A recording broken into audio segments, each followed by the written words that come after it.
Everyone, তোমরা সবাই। So আমি আবারও চলে এসেছি। হ্যাঁ জানি 11 থেকে 12 মাস পর আবার ব্লগিং হচ্ছে। কিছু প্রবলেমসের জন্য করা হয়নি মাঝখানে লং টাইম আপনি ব্লগিং। তো যাই হোক, আজকে থেকে ভাবলাম যে আবার পজিটিভলি আগের মতো স্টার্ট করবো ব্লগিং করা। আমি মিনি ব্লগিং, আর লং ব্লগিং করাটা আমার পক্ষে সম্ভব নয়, যেহেতু আমার কাজের ভীষণ চাপ। আমি as a medical representative job করি। আর আজকে আমি যাচ্ছি আইও বুলবুলচন্ডী। আজকে আমার ফিল্ডে কাজ আছে আইও বুলবুলচন্ডী। তো ভাবলাম তোমাদের সাথে আজকের দিনে এই আইও বুলবুলচন্ডীর কাজে যাওয়া নিয়ে একটা ছোট্ট ভিডিও শেয়ার করি। চলো দেখতে থাকো। এই মুহূর্তে আমি দাঁড়িয়ে রয়েছি শাহপুর ব্রিজে। এখান থেকে আমার জার্নিটা স্টার্ট হবে। আশা করি ভিডিওটা আমার ক্লিয়ার আছে। শাহপুর ব্রিজে আইও বুলবুলচন্ডী আসার পথে সবথেকে যে জিনিসটা আমার ভালো লাগে সেটা হলো এই মহামায়া মায়ের মন্দিরটি। আমি যতবারই এই রাস্তা দিয়ে যাওয়া আসা করি ততবারই এই মন্দিরের সামনে দাঁড়িয়ে মাকে অবশ্যই প্রণাম করে তারপরই আমি আমার যাওয়ার উদ্দেশ্যে এগোই। সো ফাইনালি আমি পৌঁছে গেছি আইওতে, আর এখান থেকে শুরু হবে আমার কাজ। এখন আইওতে কাজ কমপ্লিট করে এখন আমি চলে এসেছি সোজা বুলবুলচন্ডী হসপিটাল। ভাবলাম তোমাদের সাথে একটু বুলবুলচন্ডী হসপিটালের ভেতরটাও শেয়ার করি।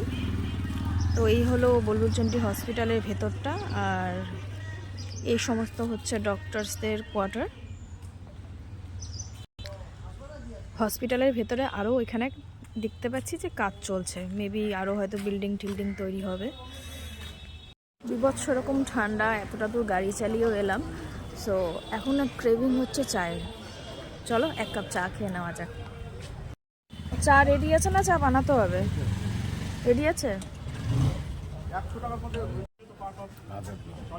চিনি দিয়েছো নাকি?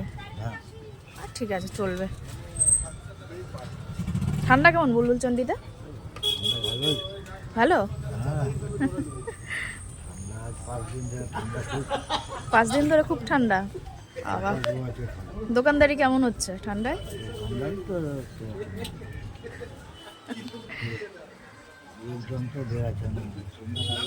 পেশেন্টও হচ্ছে না নাকি তেমন? আচ্ছা আচ্ছা।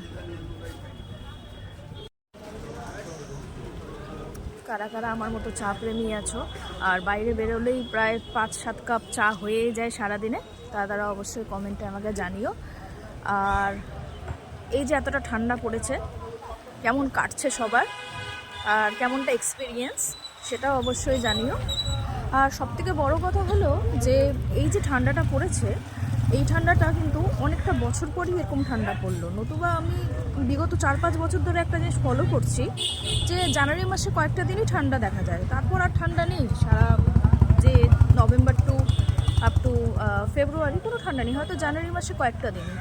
তো এক্সপিরিয়েন্সটা খুব খারাপ ছিল এই কটা বছরে। তো সারপ্রাইজিংলি এই বছর ডিসেম্বরে এরকম ঠান্ডা পড়ে গেল। খুব কষ্টও হচ্ছে, আবার খুব ভালোও লাগছে। কষ্ট বলতে এতটা গাড়ি জার্নি করে ট্রাভেল করে আমাদের কাজে যেতে হয়, এটাই কষ্ট, নতুবা আর তেমন কোনো কষ্ট নেই। আর এটাও ভালো লাগছে ভেবে যে পুরোনো ঠান্ডাটা ফিরে এসেছে।